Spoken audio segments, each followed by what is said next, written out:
All right, you magical creatures. It is Tuesday. We've been trying to do this for about 3 weeks now. Back upon popular demand.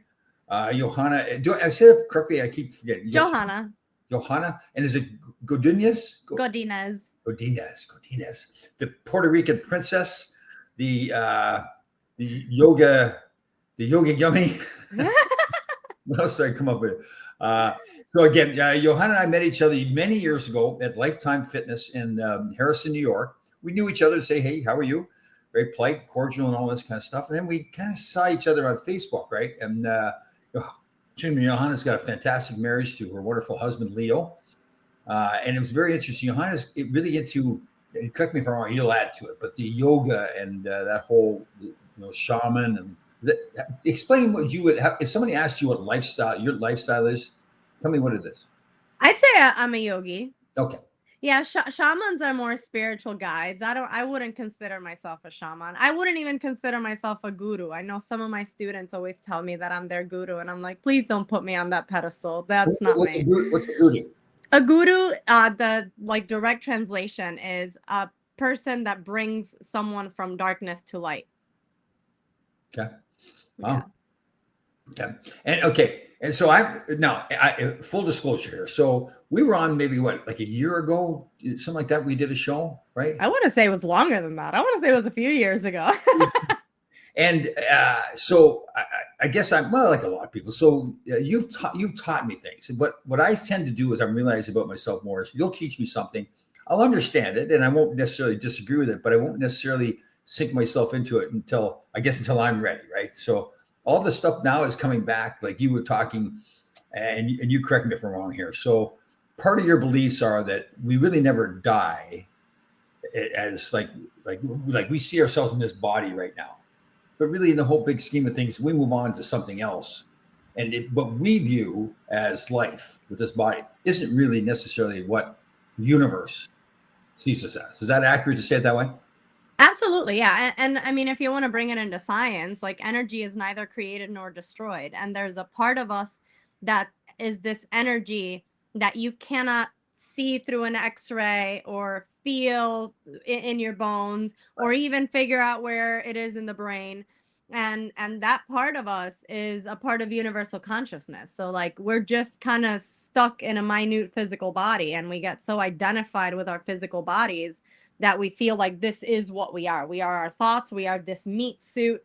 And that's just not the case. Right. So your belief is then that whenever our life here ends, is that to say it that way, then we go on to something else, some other form, or would it be more accurate to say we're already in that form? We just have this body we're using right now. Is that? Yeah, I mean, if you want to go into like the belief of non-duality, it's like experience is one, and we are a part of experience. If you believe in God, you can say that this is God manifesting itself in an experience, but if we are still a part of one thing. It isn't separate. And that's really hard to understand someone who's super identified with their ego, with their thoughts, with their physical bodies. Right. So we had this discussion before. We talk every once in a while. Johanna and I do. It's more me learning from Johanna. I don't know how much she learns from me, but goes both ways. Yeah, well, you're giving me more credit than I deserve, probably. But so I've gotten into studying the quantum mechanics, quantum physics, and all this, and they talk about parallel universes.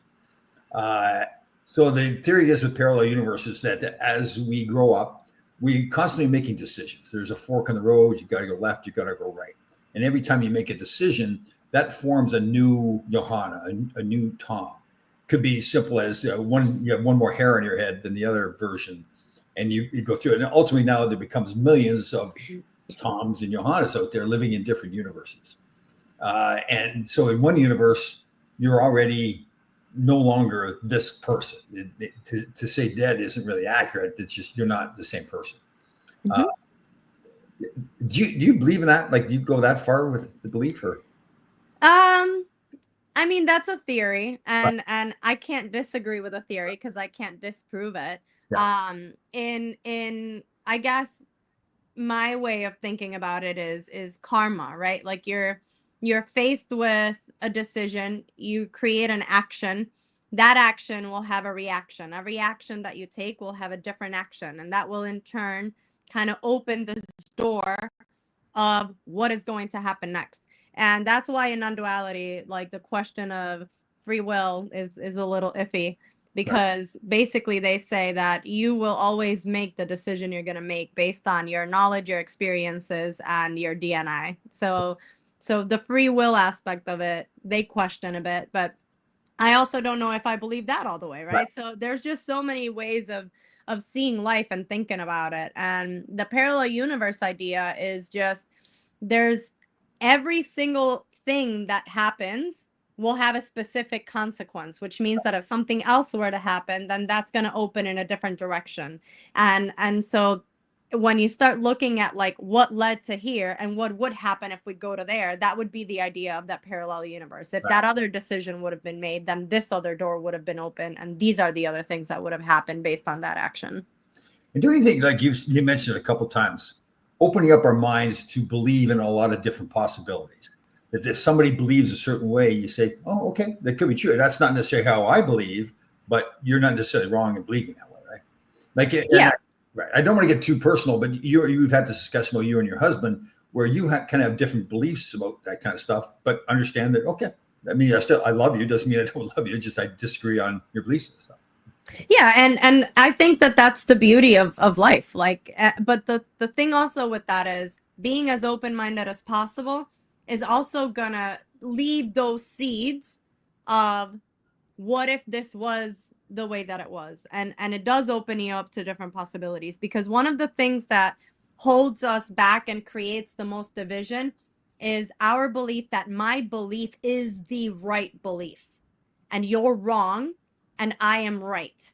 And when you think that, you block yourself up from growth in so many ways, because your belief is just that. It's just an opinion that you decided is the right one and you're going to live by it. And there's nothing wrong with that. But when you stop being open-minded, you actually create a jail with your own beliefs. And you are now like chained by your beliefs. And that actually causes a lot of suffering.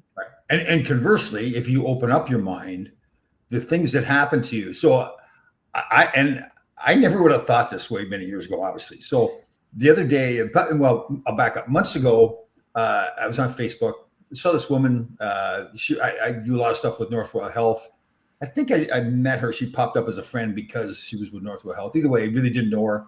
She was an attractive woman, but I friended her. She friended me back. We didn't communicate anything. So months went by. I was at an event at Jones Beach not this past weekend, the weekend before. And I'm sitting at a ranger booth. I'm representing the rangers there. And these women are there. And I'm Mr. Motormouth. I'm like the greeter at the Gap. And, oh, how are you? Walk over in a bit. And I'm looking at this woman. And I'm going, it's this woman that I friended on Facebook. And it's this random event. There's millions of people in the tri-state area. And all of a sudden I'm standing in front of this woman that I friended. There was nothing going on. There was just, I said, I friended you on Facebook. And she thought I was a stalker or something, obviously, which maybe she was correct. But so she looked up, she says, yeah, we friended like months ago. And I find the more I open my mind up, things like that, that's not earth shattering news. It's not like I've invented that, but it's just stuff like that happens more when you open your mind, right? Yeah, that's called synchronicity. Oh, synchronicity. Nice word. Yeah. So synchronicity. So why is it called synchronicity? Explain that to me. It's one of the, like, a manifesting thing. Like, for example, I have a friend, Michelle. Hi, Michelle, just in case you see this. Hi, Michelle. Where's Michelle? Where does she live? She's in California. Good. Michelle, how are you? And she was like a very straight up, responsible, used to dress a certain way, was like the best in real estate in her company, and was always striving to be the best and do more and be more. And she started kind of getting into the spiritual path, and she used to walk every morning on the beach in California. And she basically said to the universe, like, if it is true that I am creating my reality, today I will find a sand dollar. And she had never, ever seen a sand dollar, walking every day on the beach since she was a kid. She always lived by the beach. And that day she found 7 of them. And the thing is, like, it's because the way that the universe works is it doesn't understand your words. It understands your vibration. It understands Right. your aura, because the universe isn't based on words, which is why when we use words to really cement something, the universe just doesn't work that way. Right. We work on waves, and when we kind of match the frequency of something that we desire, that's when we attract it, right? Like a magnet. Right. And that's kind of what synchronicities are like. It's like now this thing is in your field of view, whether consciously or unconsciously. And so things happen Right. that the universe is like, whoop, oh, magnets. So it gets it. So the universe sees your vibration. So it's not, you can't just say, okay, I'm going to write down the things I want and say, okay, these are what I want, and assume that it's going to happen. You actually have to more live, right? So I think we talked about this the other day. I saw this saying where it says, you don't get what you want, you get what you are. Right? Yeah. Well, when you say I want something, right, that is a sign of lack. So you wanting something means you don't have something. And if you are operating under the energy of this is what I want, what the universe sees, you are in the frequency of this is what you're lacking.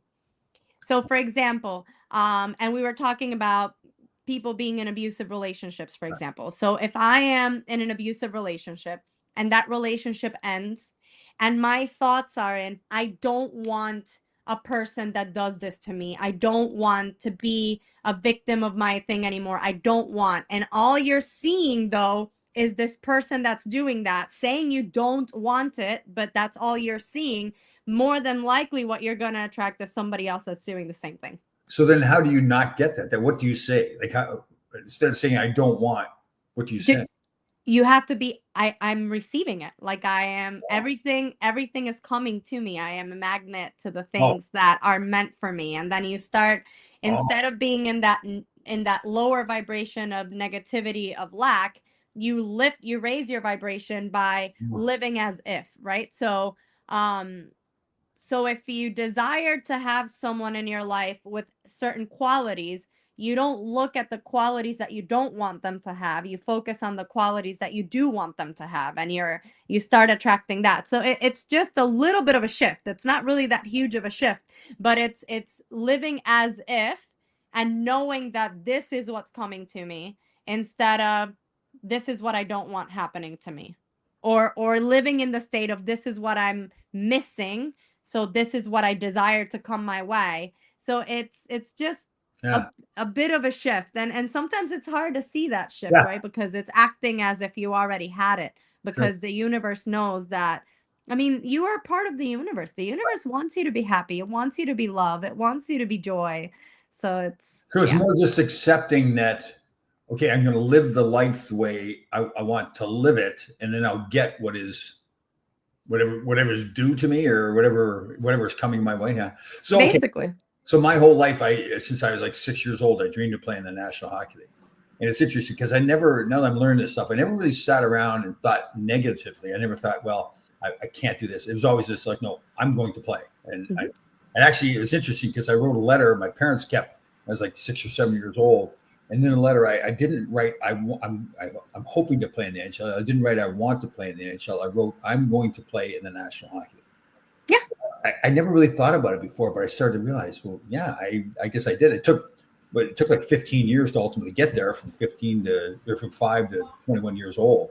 But well, that's another thing about manifesting. It's once you open yourself up, right. you don't send you have a request of the universe, right? And you say this is what's due. But then like you also have to act to the opportunities that come in that are going to lead you in that direction. It's not going to show up the way that you think it's going to show up, because again, that's a thought, and a thought is encasing you. Right. So when we think I want this and it's going to come to me this way, automatically you're blocking the universe from being able to give it to you, because if that's not a realistic way for things to line up in order for you to receive it, then when the opportunities do come, you're going to miss them because they didn't come in the package that you think they should have been in. Oh, okay. So there's a famous story about, ever heard of Joe Dispenza? Of course. Okay. And I didn't know this. You sound like you know more than I do. So Mr. Dispenza, or Dr. Dispenza, I guess he is, Yeah.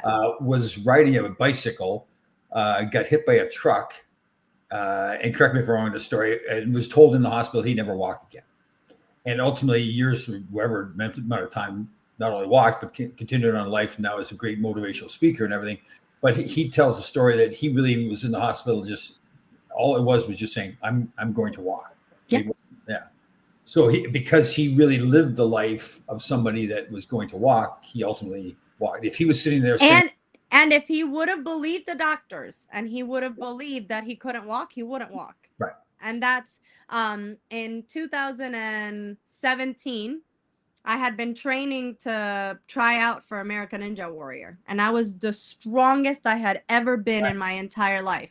Right. And one day in February 2017, I woke up and I reached back to grab something in the back seat, and my hand wouldn't grip what I was trying to grab. Oh, that's right. You told me this. Yes. Yeah. And after a couple months, I was diagnosed with Parsonage-Turner syndrome, which is a disorder of the brachial plexus, which affects nerves that go to certain muscles. So they atrophy because they can't talk to the brain.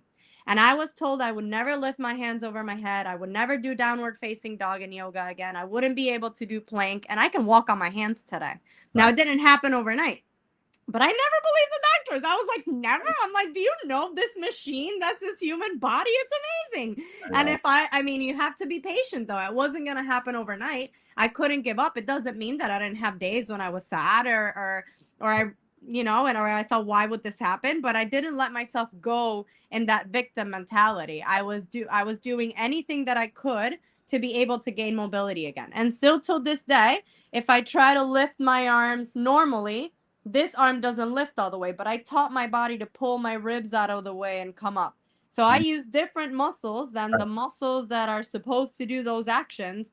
And no doctor ever explained to me that I could do that. But in my being, I knew that there was no way that knowing all this thing about my body and that I wasn't ever going to do that again. There's no way I was going to accept that as reality. So it's one thing to just say, well, you need to have the positive spirit, but it's more than that. It's just, it's actually living that life. Like just saying, like you said, okay, I'm going to fight through it. And I want to be careful here when I see this stuff too, because I don't want to influence other people, but it kind of goes along to the whole medical system with doctors and pharmaceutical products and everything. I know how you feel. But I'm the same way.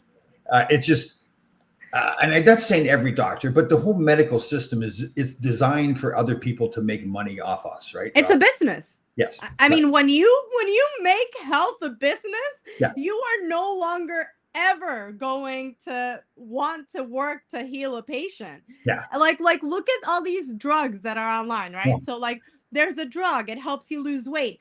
You can get depression, you can get suicidal thoughts, you can mess up your gallbladder, you can mess up your pancreas. And I'm like, so I can die just to lose a few pounds? What is it? Was it Wachovia is one of the drugs now, the weight loss drugs or whatever? I don't know. I don't watch enough TV to know, but I hear these things every once in a while, and I'm like, these side effects are worse than what's wrong with me. I think back years ago, we didn't have these drugs, but if people wanted to lose weight, they say, okay, I'm not going to eat as much and I'm going to exercise more. I'm going to lose weight. It's not that complicated, right? Yeah, I know. Yeah.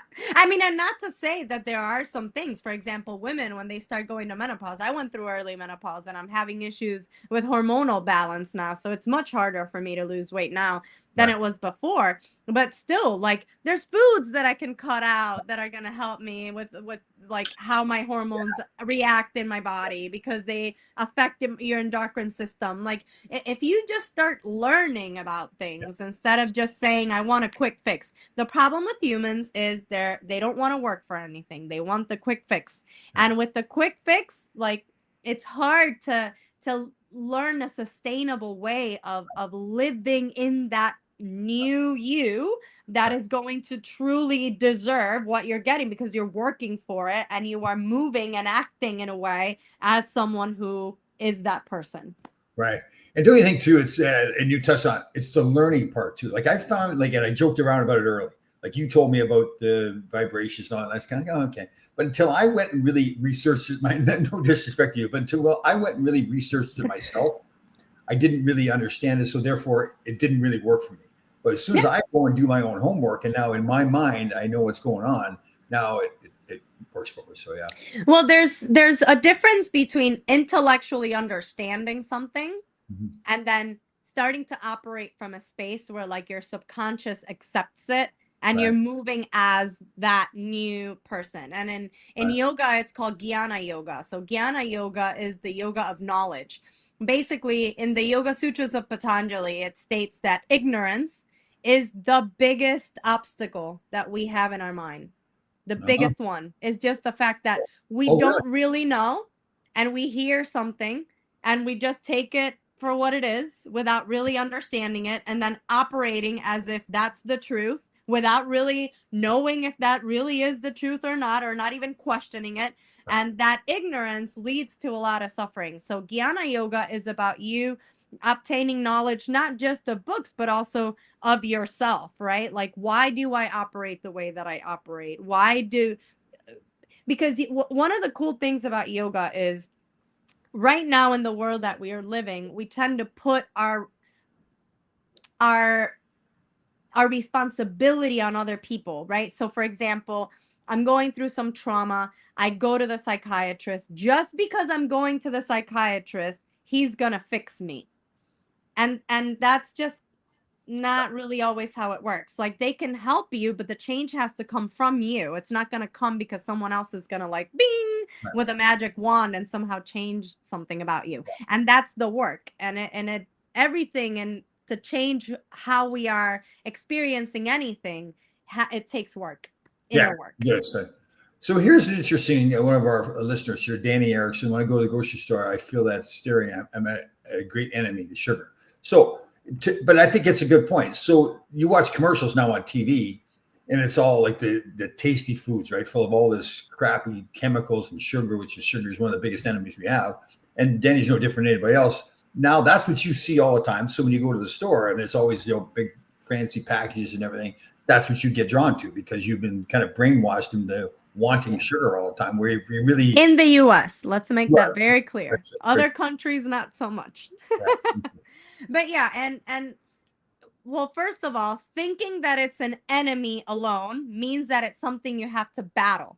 And Yeah. now that's gonna already Oh. create so it's not thinking that it's an enemy, it's thinking because not all sugar is bad sugar, right? Fruit has sugar, it has Yeah. fructose, and that's not bad sugar. Lactose is a carb, so that's also a sugar. But it's also changing your perspective and your relationship with things because the more you make something an enemy and the more that you feel like the need to battle it, the more that battle is going to come to you for you to be in it. See, so it's Yeah. See, I love that. So okay, so exercise, for example. So when I was coaching kids hockey, and many coaches have done this in years, and they don't mean any bad by it. Whenever kids would do something wrong or didn't work hard enough, they would do what they called a bag skate. They'd line them up at one end of the rink and just skate them hard, until they're like, the theory was, I'll skate you, I'll skate the discipline into you. Well, what you're teaching the kids were that exercise is something bad. It's a punishment. Right. So your point, instead of saying no, and what I'm trying to teach coaches now is, okay, I understand you want to discipline the players. I get that, but you got to find some other method. You should sit them out. Yeah, exactly. I would do the other way around. I would just sit them out. Yeah. Like if you want to participate in this, this is how you need to act. Yeah. I'm not going to punish you over it. You're just not going to be a part of it until you decide to live in a way where you deserve to be a part of it. Cool. Right. So it's just a different way of thinking and operating. But it's interesting too, because what I've learned, and I know you know this, but I try to say to people, we get told all, like you're saying, we get told all these things growing up as kids and as adults, all these things about life that we just take for granted. Yeah. For instance, we say that the sun rises and sets. Well, the sun doesn't rise and set. It's our view of the sun that really changes, right? And people look at you at first, well, yeah, that's right. But every day, and you watch the news in the morning, there's nobody's fault. They're just saying, oh, the sun's going to rise at 5:45 or whatever. Well, no, it's not rising. So the same thing, if you go down to the corner and there's a street light there, people say, well, there's a stoplight. Well, it's a green light as much as it's red. So white isn't a go light, right? It's a traffic light. That's it. Yeah. Why aren't these? So there's so many things we're told that we just assume are the way. That's okay. Why are Saturday, Sunday the weekend? Why isn't Saturday, Sunday the week start? Right? It's like, oh, it's different. Yeah, I mean, why is there 12 months if you could easily have 13 months with 28 days and have it? I mean, it's just the thing is, so the way that society kind of molds people Yeah. so that everyone can see everything the same way and we can operate under the same way. Yeah. That's kind of hard to break from. I'm very lucky that I've always done whatever I wanted. I've always seen life and from a different Yeah. perspective. Like, weekends don't exist in my life. I'm either working or I'm not working. And sometimes I work for a month straight without a day off, and then I get 2 months off. And is that vacation? No, I'm just not working. Right. Like, I don't. So but again, we're not taught that way, and it takes really strong people to be able to decondition themselves from everything they've been taught, and then to be like, I want to make my own opinion about how this whole thing works. The same thing with time. You're too old for this. You're too young for that. You should do this by this age. Like, all of those things are just society's BS. Like, I'm still a kid. I'm 42 years old. I am very much a kid. I am very curious. I want to try new things. Like that's considered immature. Right. Why? Because old people just fall into this pattern, and they don't, like, what makes it old? What makes it young? All of that is just based on, like, something people can see, but, like, that's not really who you are. People can't see who you are just by looking at you. It's And a just, lot, and a lot of it is too that other people's insecurities. They don't want other people prospering and growing and get better, because that makes them feel worse too, right? Yeah, I saw some great videos of kids playing baseball or hockey, whatever. And I think back to when I was coaching. I thought, you got to discipline these kids. They need to do it X's and O's, do it the right way. And there's these great videos of kids. One kid's going up to the plate to hit, and he's dancing his way up there. He's shaking and everything like that. And in the old days, we're like, he needs to concentrate. Now I'm thinking, no, let the kid dance, right? Like, let him be who he is. yeah. All right. And Like, what if that's what he needs to Yeah. build up the proper energy for him to perform? The thing is, wanting everyone to do everything a certain way is an issue, because not everyone learns the same way. Not everyone has the same personality. Yeah. So you attempting to fit everyone in a box to make them act right or act wrong, like, it is going to dim some of the light, and you don't know what you're shutting off, and you don't know what you're lighting up, and it's it's a And if you disservice. listen Kind of. to some of the people that have done great things in the world, where it's athletes, entertainers, they talk about how there's a great video about Walt Disney. He talked about how he got fired from a magazine because he wasn't creative enough, and he created Disney World, right? There's all these great stories. Bobby Orr was this great hockey player, and he wrote a book. And in the book he wrote, it's a simple little thing, but it's like, coaches will always tell him, like, you got the puck in your zone, you need to bang it off the boards and get it out. And he wouldn't listen to him. He wanted to carry the puck. Well, he changed the way hockey's played because of the way he carried the puck. Is he wasn't being rude to the coaches, but he knew what he wanted to do and just went ahead and did it. And I agree with you totally. I think one of the biggest things with everybody, but especially with kids as they're growing up, is to not limit them and put them in that box, right? To say you've got to do it this way or that. And that's why even kids like to decide at 17 or 18-year-old what their major is going to be, so they do something. That's like, man, that's insane. I have such specific thoughts on that. Like, I mean, I think that is the most ridiculous thing in the world. Like, you teach me math, you teach me science, you teach me history, and then you say now you have to pick a career in which none of these things that you've actually learned will be used the way that you've used them. Oh, but you need to pick something that you're going to do for the rest of your life. Like, I'm a strong believer that there needs to be like a 2-year period where students can learn real world applications to things. They can test, not in a test to say this is right or this is wrong, but a test in which your capabilities and your unique abilities are discovered, and then you are given options.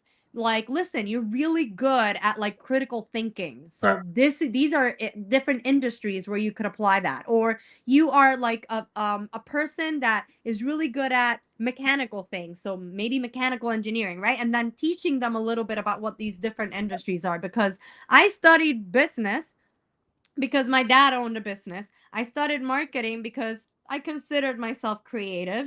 And yeah, I mean, I sort of do marketing, but, like, I've never actually done anything that I went to school for. My first business was a racing school. That's because what I really liked to do was race cars.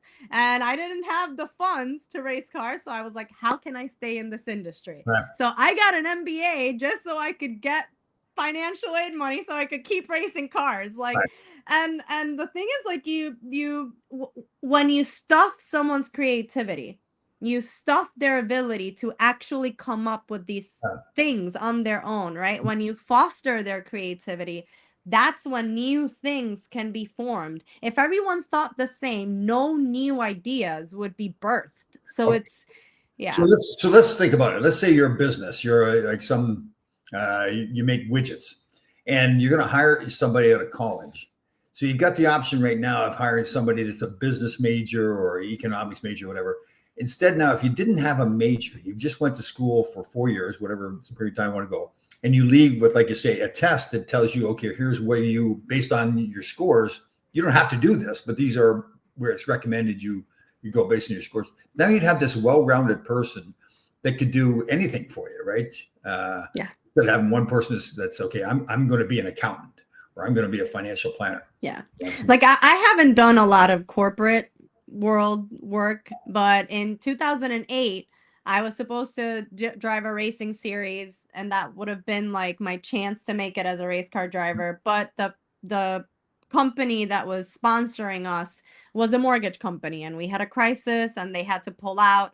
And so I got stuck with being like, okay, what am I gonna do?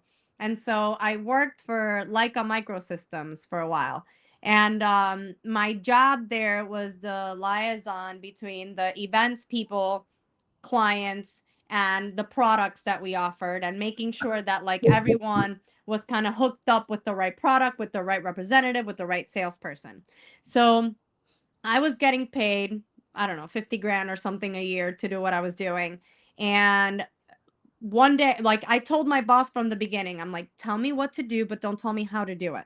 Like, Huh? I don't do well with bosses that tell me how to do things. If you need me to get a task done, just give me the task and I'll figure it out. Huh? So I had a couple of days where I didn't have too much to do. And I went to my boss and I was like, I'm going to lock myself in this room for 3 days. Do not bother me. Do not ask me what I'm doing. I promise you that I'm going to make everything that we do in this office more efficient. Oh, And because she trusted me, because she had seen that I could do what I said that I could do, I created a system in which once I left that company, my position never had to get filled again. oh, They literally gave part of it to the person that handled the mail, hmm, someone that had zero college education and no knowledge, right, and then the rest of the people in like in the office, in the marketing office, right. because I made my job so extremely efficient that they didn't need one person to do it. They literally could divide it into a few people and boom. So I'm still saving the company 50 grand a year.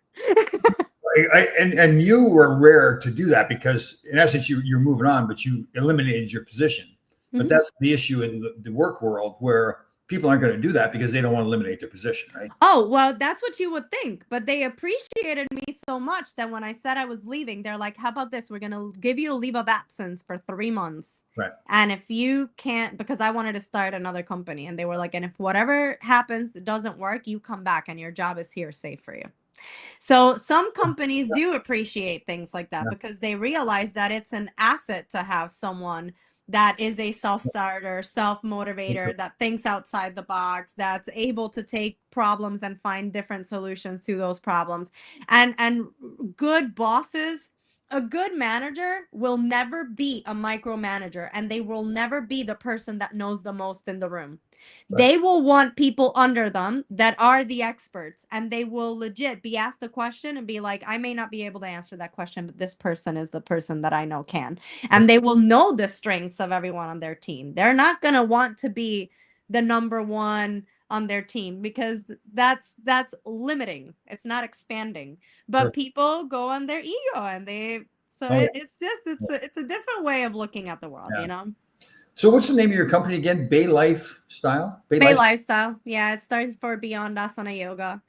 Bay Lifestyle, it's an umbrella. We do everything from coaching people and businesses. We help people start new businesses. Under that, we work with SCORE and we work with DeFi Ventures and obviously with individuals. We have the yoga school. We do events and retreats. And then down here in Puerto Rico, we do real estate. So my company is Right. And so you're based in Puerto Rico. I am, yeah. I'm based in Puerto Rico now. You just recently lost your power, right? That doesn't happen that often in Puerto Rico, right? Oh, it happens all the time. Oh, it does. Oh, Yeah. okay.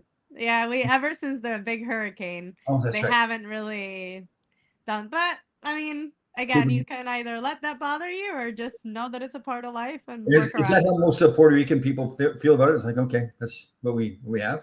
Yeah. Yeah. We don't have a choice, so yeah. It's just I bring it up partly because we live in this world too, where okay, everything's fine here. We have power every day. I remember when Hurricane Sandy hit and Mhm. didn't have power for 5 days. At first, I was like, man, this is the end of the world. We got no power. And after a while, I'm thinking, After Maria, we didn't have power for 3 months down here. oh, is that right? Wow. Yeah. The generators, all that. How do you do it? I mean, I have a small generator to run the fridges. Some of my neighbors have big ass generators that just turn on when the power goes out, but I don't want to pay 15 grand for a generator. So I can do a lot better things with 15 grand. So I'm happy turning mine on for 8 hours, cooling down the fridges, and I have battery operated fans that I can plug my phone into, and I that was one of the biggest things when I was on Survivor. So we went for a month and a half without phones, computers, anything like that. No credit cards, nothing like that. So when we were in LA, we were flying to Fiji. They took everything away from us. Then people got voted out. We went to Australia. When we got in the plane from Australia back to LA, they then gave us everything back. And I'm thinking they gave it back to me. It's like I forgot all about it. I was fine without it. I didn't realize it was a big deal. Yeah, humans are very adaptable. Like we think we can't do with certain things, but whatever. We adapt like that. Yeah, totally. How are you with diet? Are you pretty strict with your diet? I call myself a flexitarian, so I'm very flexible with my diet. I'm mostly plant-based. I eat fish every once in a while, but like if I go to your house and you don't know I have dietary restrictions and you cook me something, I will most likely eat it because I feel like you cooked it with love and intention. But I don't really choose to eat much meat or poultry or anything like that. But Now, is that for physical reasons that you feel better, that you understand what it's doing to your body, or just that's how you? mostly for energetic reasons. Like I don't believe that humans treat animals right before they eat them. Like if I go to your house and you hunt and you like know that this male deer was older and it's not really a part of its community and you hunt it, and I will most likely eat that. But animals are raised in very, very sad and dire conditions, and they So like are abused. right. So like farm raised salmon, for example, like you would Yeah. say. As that. No. Yeah, 'cause I pass they're on that. raised intentionally to be eaten. That's all the purposes. Yeah, and the thing is, like, we don't have to do this to animals. Like, we don't. So I feel like it's irresponsible for a human to eat the way that they do. And again, my husband eats meat, so I like you mentioned at the beginning, we have very different lifestyles. I'll even cook him a steak if he wants me to. I'm just not gonna eat it because, like, I also have a very unique idea about energy. And like if energy is neither created nor destroyed, and you had an animal that lived in suffering its whole life, like it's in their system, that suffering, and then you are eating that suffering. So I feel like we are consuming that energy and that's affecting our own energy. Oh, So yeah. oh, okay. I never thought of it that way. Oh, wow, very interesting. Oh, that's cool. Yeah. How are you like with discipline, like getting up at a certain time and all that kind of stuff? Like, is that important to you? Don't think that's relevant. I mean, I live a very unique lifestyle. Yeah. So it's really hard for me to say I'm going to have a schedule that's going to be like this. Right. Because like this year, I'm in my house for maybe 6 months out of the year. And Right. I'll be in 4 different countries where there'll be a bunch of different time zones. And like for example, I'm gonna be in Costa Rica for a month in June, and I'm gonna be with a student teaching him a private training for a month. And for me to say I'm going to get up at this hour and do that at this hour, like it just doesn't make sense Right. because of the lifestyle. And you don't think there's any like? 'Cause some people really believe like being up at the sunrise to see the sunrise, to walk on the beach when the sun's rising, that kind of stuff. Not, I mean, it's not bad. I mean, I get up early, but like if I don't, I'm not gonna be like, oh, I did something wrong today because I didn't get up early. Like Right. it's like I don't have boxes that are that defined. Like Right. I do get up early every morning. Like while my student is here right now taking teacher training. We get started at 7:30 every morning. So by then I've already gotten up, I've gone for a walk, I've had my coffee. But like if one day I wake up and my energy's low, or I feel like I'm getting a cold, or I feel like I didn't sleep well enough, I will happily stay in bed and rest, and I'm not gonna Because feel there's bad some about it. people that really believe as part of a healthy lifestyle, part of it is that discipline to get up every day at 4:30 to do your regimen every day. I mean, there's the benefits to it, but to you, it's just not. There's other things that are more important. I mean, some people need that, and that's okay. Yeah. I'm not saying there's anything wrong with that. I'm just saying for me and my lifestyle, just like there are no weekends, there's a month that I'll work every day, and then there's 2 weeks where I won't work at all. Like I feel like having that strict of a lifestyle isn't going to serve me, especially on days when I'm teaching classes from 7:30 a.m. to 8:30 p.m. Like I can't be in bed by 9:30 to get up at 4:30, and forcing that will mean that I need to give up on my rest, and that's more important because I'm teaching for 12 hours a day. Right. So I'm more flexible with that, but that does work for some people, and it is what keeps them on the grind, if you want to call it that. And if that's what they require, then yeah, that's perfect for them. It's just for my lifestyle, it just doesn't work that way. Okay, shamans. It's a fascinating. I had somebody close to me mention about going down to Peru to see a shaman. So, okay, Come with me in April. Are you? Do you go to see the shaman? Do you go to Peru? Oh, really? Yeah, we have an ayahuasca retreat in April. I'll tell you more about it. I'll send you the info. You should come join us. Okay, so I'm assuming there's many shamans. Yes. Okay. Yes. So it's not like the same shaman in Peru. There's one shaman in Peru or anything like that. No. There's many shamans. Most of them are from the Shipibo tribe, though, in the Amazon. We're gonna pull her out of the Amazon and bring her to a resort. But when I go in the Amazon, and there's latrines, no hot water. It's okay. So give me a little. I mean, we don't want to go on forever, but give me a little. So you fly into. Where do you fly into when you go to? I think I'm gonna fly into Cusco this time. Okay. Because we're going to Sacred Valley, Peru.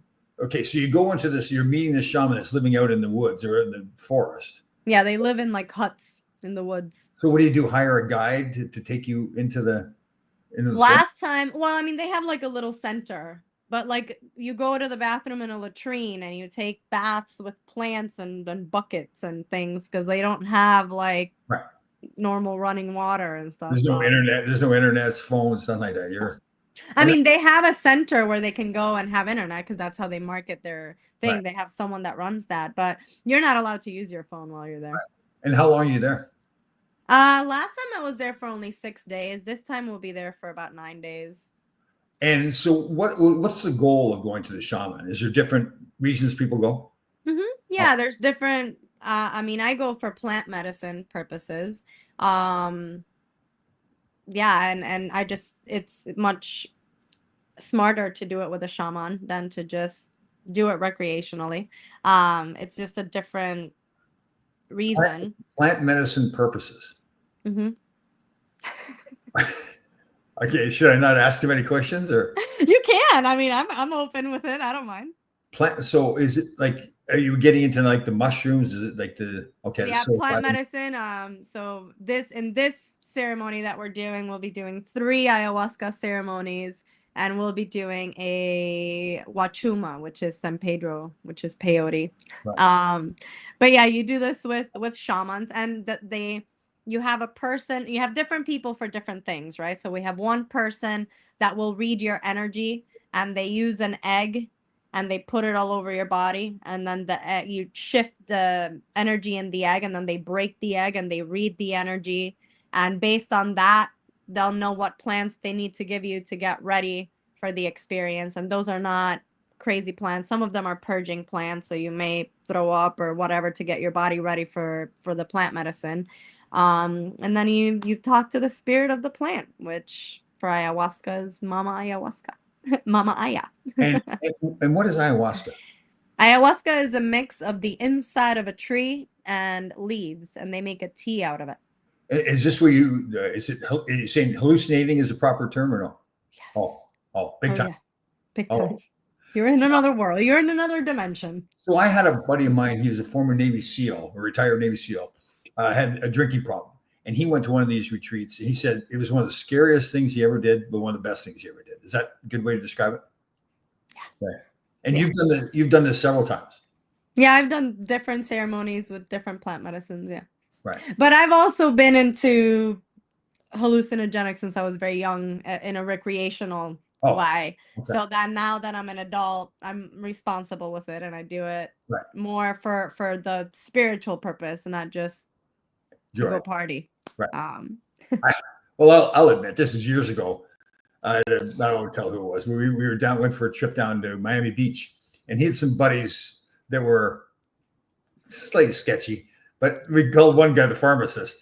And so we're sitting, and I'm the old farm boy, right? I've drank and I smoked some pot here and there, but so he pulled out the mushrooms, and I said, what is that? I don't need that kind of stuff. He said, try it. So I tried it, didn't feel anything. Tried it again, didn't feel anything. I think I tried it the third time. All of a sudden, I'm just sitting there laughing. I was just like out of control. It was, I must admit, it was, I'm not recommending it to people, but man, it was a great feeling. Oh, God. Yeah, I mean, it's one of the things with plant medicine is the person needs to have the inkling to try it. You can't like convince. I can't say to you, Tom, I really think that you should try this. Like that should not be the case. Like you should have this inkling of like, I'm ready to go through this journey, because it really is a journey, especially with ayahuasca. Like ayahuasca is not something you would do recreationally ever. But yeah, it's very intense because you have these ideas, right, of the world or issues that you're going through or traumas that you've been to, and you don't know exactly how to address them or have answers to certain questions. And these are medicines that can open you up to different parts of your consciousness that's more connected with your universal consciousness, where all of the knowledge ever has existed is there, and you can get some answers, and it's really beautiful. So if you, like you said, so if you're going through some issues, addiction, whatever it is, relationship issues, the ayahuasca will, first of all, find out the root of where this is coming from, what the trauma, what any trauma. But like you mentioned, it'll give you what you need, not necessarily what you ask for, right? So, okay. But yes, the idea is that it helps you deal with certain things that are present in your energy that are maybe holding you back, or So when you first did this, was it scary thinking about what you were going to go through, or how were you feeling? I mean, again, I had the experience of hallucinogenics before, but I came with a very specific question. Like I told the plant, like, I know that life is a certain way, or I have an idea of life being a certain way. Like there's this game that we're here to play. There's like this thing going on that we are so attached to that we think is experience, but like what really is this experience? And it was intense and it was scary, yes, but it was beautiful because it showed me unconditional love. It showed me how all of these things that we think have an actual meaning don't mean a damn thing. Like, for example, the term failure. Like we have an idea of what this means, but like there is no concrete anything that is failure. Because if you learn something from something, did you fail? Did you try to do it again? Okay, so did you fail or did you not do it again? So like, what is the actual meaning of this? What is the tangible thing, right?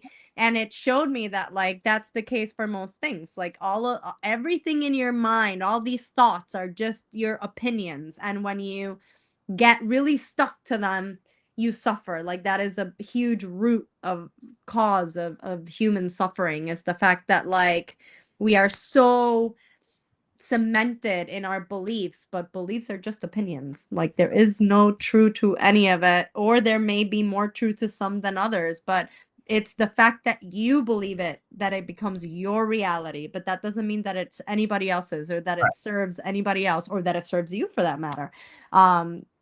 So it makes you take a look at your life in a very different way. Really, I've seen. I'm big on that whole failure debate, I guess we call it. But so, like you go through a divorce, you say, "Oh, geez, I failed." Instead of saying, "Well, okay," so especially if you've had kids, you say, "Well, okay, the wedding, the marriage ended, but I've got two fantastic kids out of it, right?" So it's not a failure. Somebody else may look at it as a failure, or you know what I think is, and a good example is too. I was at, again, a Survivor thing, but I was at this, we went into the meet all these CBS people and everything. And I'd done many interviews before, and I was older, so I was being really cocky in this meeting. And the whole Jeff Probst is this tiny guy sitting on the couch, and I stand over top of him, like, "Probe, you're mine," and everything. So at the end of the meeting, went on for like an hour, and he turns these two women from CBS and says to him, he says, "What do you think of him?" And the one woman goes right in front of me too. She goes, "Well, I like him. You know, he's confident but not cocky." And the other woman goes, "Are you kidding? He's totally cocky." It was just interesting because it's two different people, same meeting, and had two different opinions of who I was. I like the cocky part. Well, and even you change your own mind, like going back to that divorce. So let's say that at that moment you think it's a failure, Yeah, but then you meet this other person that like is totally aligned with you, and now that failure becomes the best thing that ever happened to you. Okay, so was it a failure? But what makes it now the best thing that ever happened to you? Like it went from the worst to the best, but it's still the same thing happened. Oh, okay, your opinion about it changed. Okay, there it is. Yeah, sorry. I remember even, it sounds kind of weird. The first time I went to buy a house, and the house I really liked ended up somebody else was buying it. It was under contract. I was like, oh God, that house is perfect. So I went on looking for other houses, but I really liked that house. But I moved on. I was looking at other houses. So I don't know, a month later, all of a sudden that house that I really liked, it was under contract, didn't go through.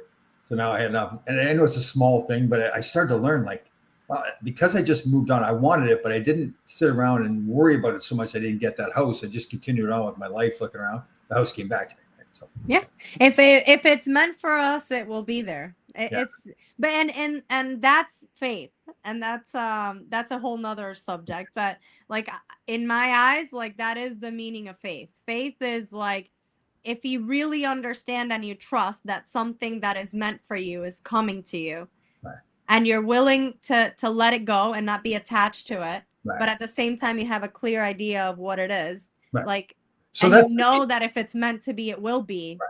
That's the key, though, right? You can't go banging your head against the wall trying to get it.